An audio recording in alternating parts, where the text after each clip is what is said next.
morning, everyone. Welcome back to our last section of topic 4, the basics of democracy.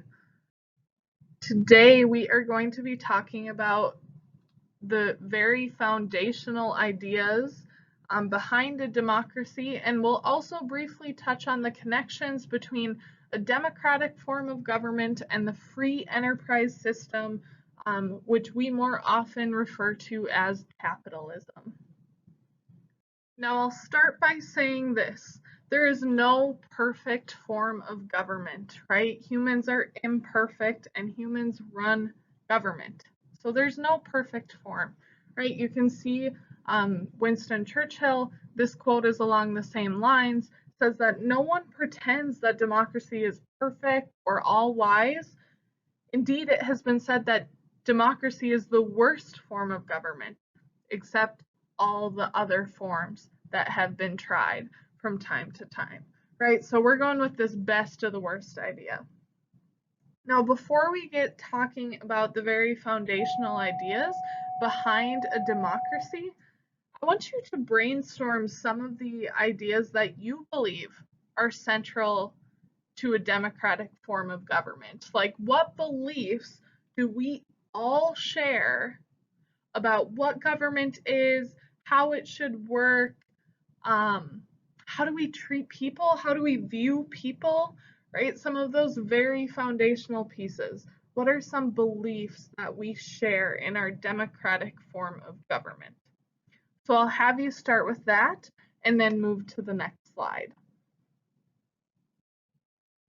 All right, so here we have our 5 core beliefs. Okay, and we're going to go through each of these individually and give you a little bit of historical context. But like I said, we're not perfect, right? Just because we maybe believe in these things as people of the United States doesn't necessarily mean we always uphold these ideas, right? But these are some pretty basic ideas that most democracies believe in.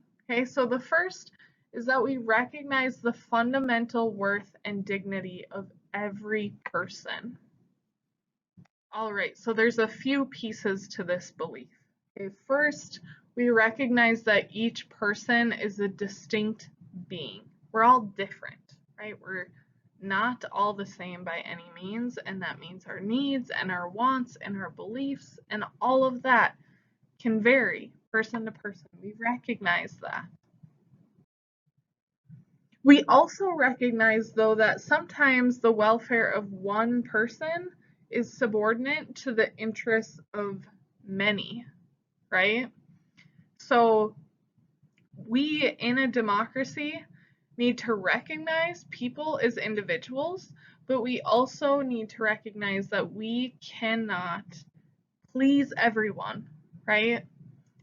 As individuals.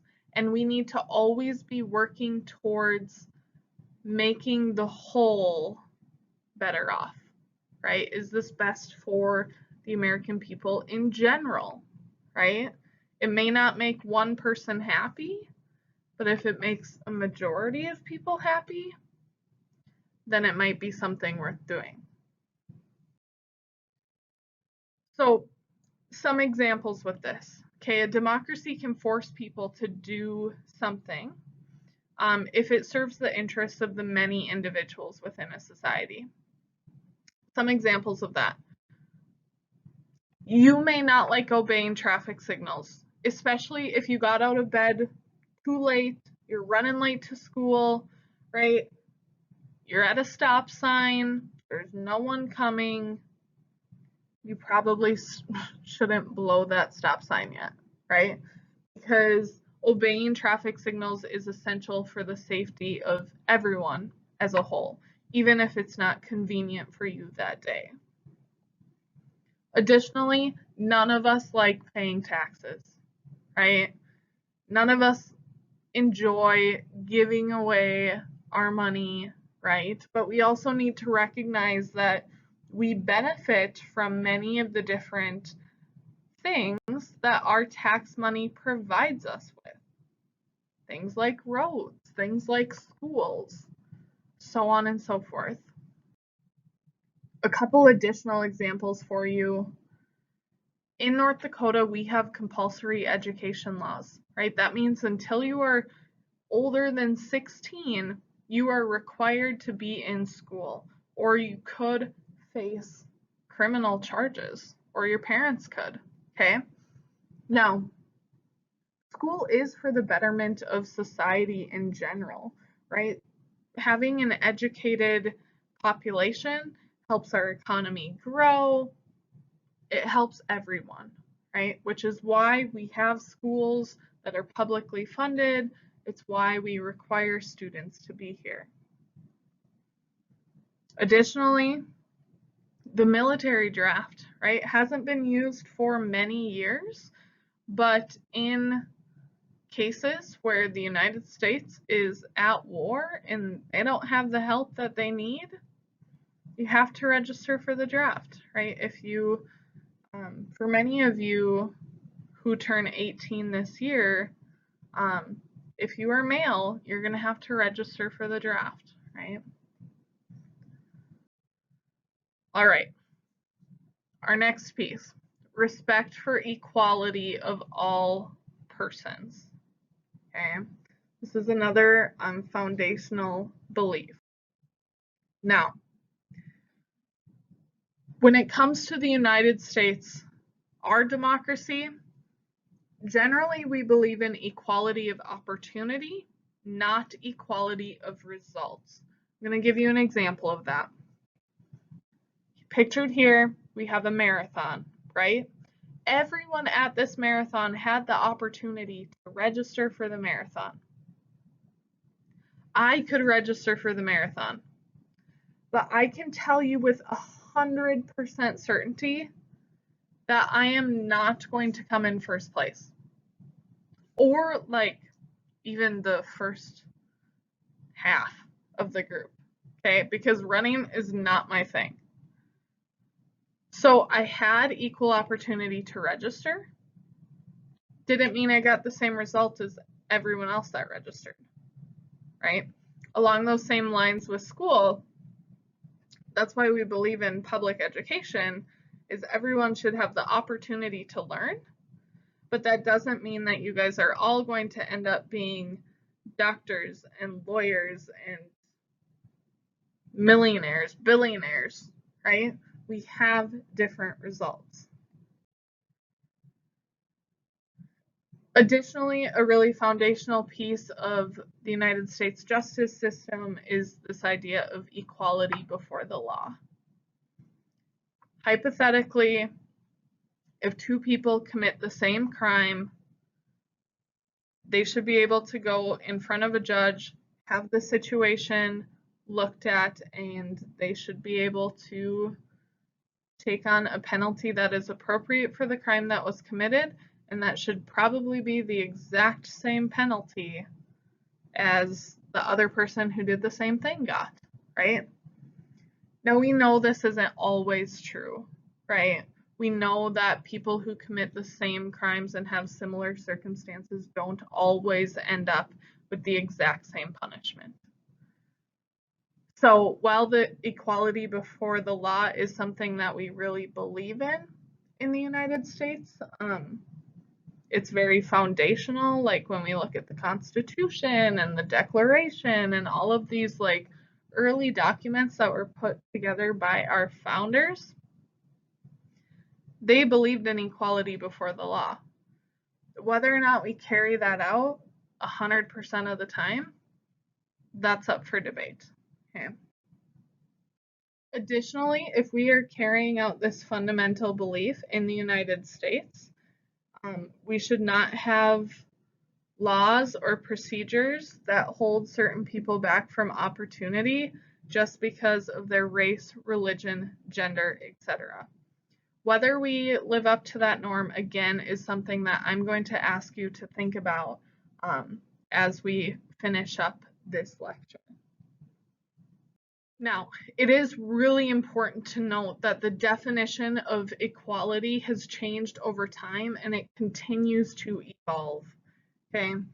When our Constitution and the Bill of Rights was written, equality meant something far different than it means today, right? Our founders said that all men are created equal, but we know that when they wrote those words, that was not true to the extent that it is today. And we may say the same thing in 200 years, right? So when the Bill of Rights and the Constitution are written, really the only people that were considered true equals were men of wealth, they owned property, and they were white, right? Now, in terms of our right to vote, that has evolved, right? African Americans technically win the right to vote after the Civil War. That is not true across the nation. There were restrictive measures put in place to keep African Americans from voting all the way up until the mid to late 1900s, right? Women don't have the right to vote until the 1920s. Actually, the anniversary of the 19th Amendment was just in August, the 100th anniversary. So, while we say in these early foundational documents that all men are created equal, that isn't necessarily true. Our idea of equality evolves as society changes. And we can probably see that in some of the conversations we're having today about equality and equal opportunity and so on and so forth, right? It's all over the news. It wasn't until 1954 that the Supreme Court bans segregation and does actually start to make a concerted effort to make equality the law of the land. In 1964, the Civil Rights Act is signed, which states that we are equal regardless of race or gender. Now, it took years for this to actually go into effect nationwide, and some would argue that that's maybe not 100% true yet even today. So, while we believe in this core idea that we are created equal, we are humans, right? We make mistakes, we have different beliefs, so on and so forth. And so this continues to be one that we work at, right? Just like the last one. The next piece here is faith and majority rule and insistence on minority rights. So first, we recognize that more often than not, the majority is going to be in the right. Okay, like if we take the entire population of the United States, most of the time, if we're in the majority, we got the right idea. Okay, now historically speaking, there are times when the majority have been wrong, right? At one point in the United States, there were more people that were members of the KKK than people that were openly supporting equality and fighting back against some of the white supremacist rhetoric and actions that the KKK took, right? And we recognize that there are situations like this when the majority is not in the right? But more often than not, we believe that they will be, right? Like if over 50% of us agree on something, it's probably the right thing, okay? More often than not. Now, in a democracy, it's really our job to work together as the majority and the minority to search for solutions. And we know that this is a trial and error process, right? Like How many times has Congress addressed the issue of healthcare? And it never turns out perfect, right? They've changed the tax code with like dang near every president. And we keep working on it. We keep changing things, right? Democracy is a trial and error process, and sometimes we're going to be wrong. We're going to get it wrong.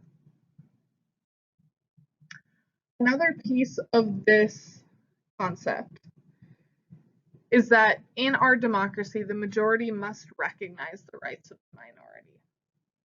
This piece is why the anti-federalists, who were the people opposed to the original Constitution, fought so hard for a Bill of Rights, because they said if we're going to have a democracy of sorts where the majority rules, we have to safeguard the minority, right? If you're in the minority, you should still have the right to speak up and share your point of view. Hence First Amendment, right? So on and so forth. Then we have acceptance of the necessity of compromise. This government is not going to work if we don't compromise. We're going to talk in the next topic about the Constitution and all of the compromises that had to happen to make that document a reality. This continues to be a process where citizens make public decisions by reconciling differences in opinion. And sometimes that means that not everyone gets their way, but hopefully everyone gets a little part of what they wanted in our public policy.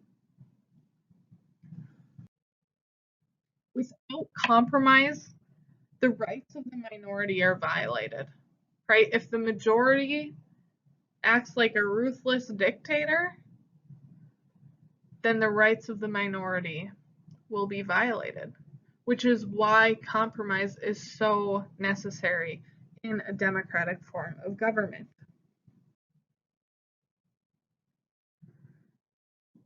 We also must recognize that everyone has ideas, right? And sometimes those ideas can come from people in the minority, people who never win office, right? We elect representatives in our democracy to serve all of us, not just to serve the people that voted for us.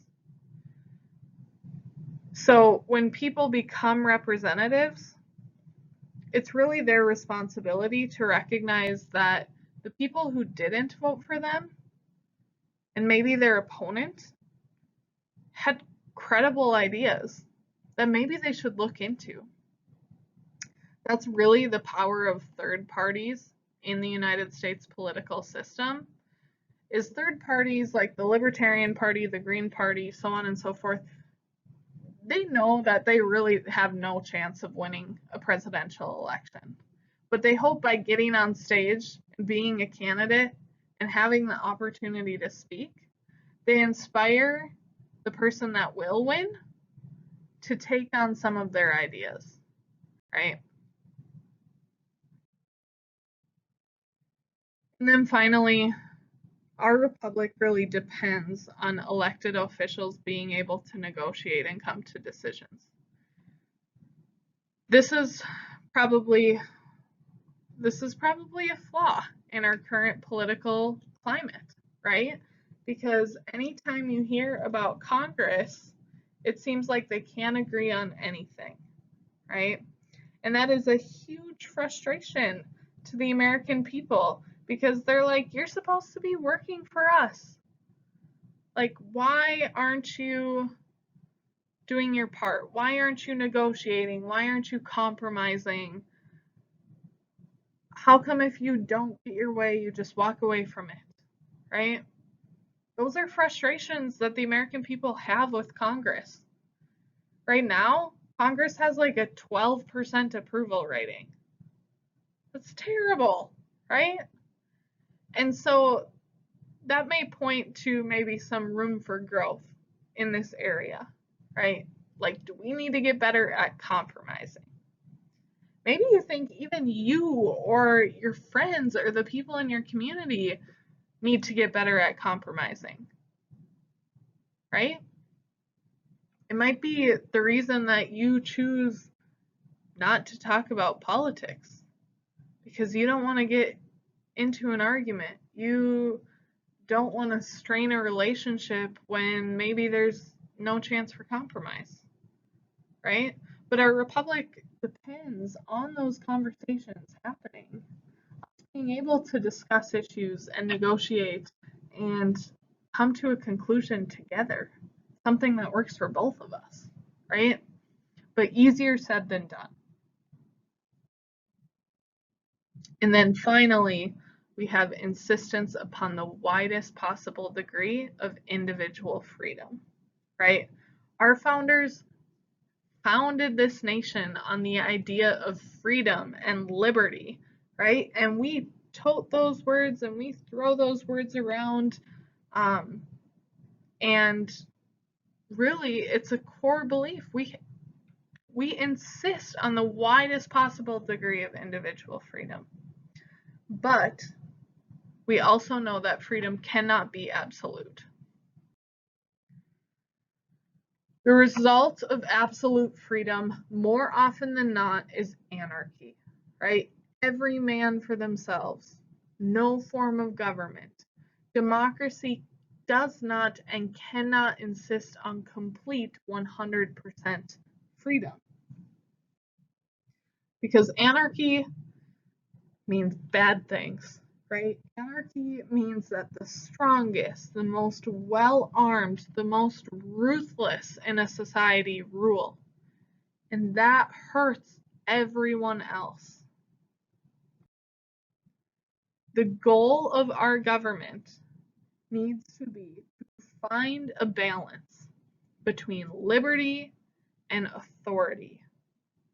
You've probably seen pictures in the news lately that look kind of like this, or maybe they look way worse than this, right? Pictured here, we have some protests going on. That's your freedom, freedom of speech, freedom to assemble. You have the right to protest. We also know that protests can get out of hand, right? Which is why oftentimes there is a police presence. Now, all these news stories, all these pictures you see today, I'd argue we're still working on that balance. How do we balance liberty and authority appropriately, right? That's a continued conversation.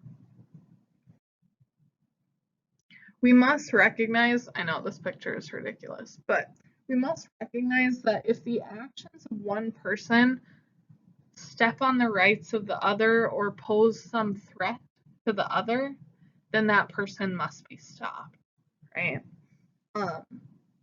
That's really the idea of social contract is, hey, we're selfish and we know sometimes we may go over the line. That's why we need a government to keep us in check. Going along those lines, this quote from Oliver Wendell Holmes says that the right to swing my fist ends where the other man's nose begins. All right. So really briefly here to wrap up, we have some responsibilities, duties, and obligations of citizenship. So being a good citizen, what's that mean? First, you have a commitment to obey the law, a respect for the core beliefs of democracy, the 5 that we just went over. And then you have some civic responsibility, right? So that could be serving in the armed forces, signing up for the draft, being a juror, voting.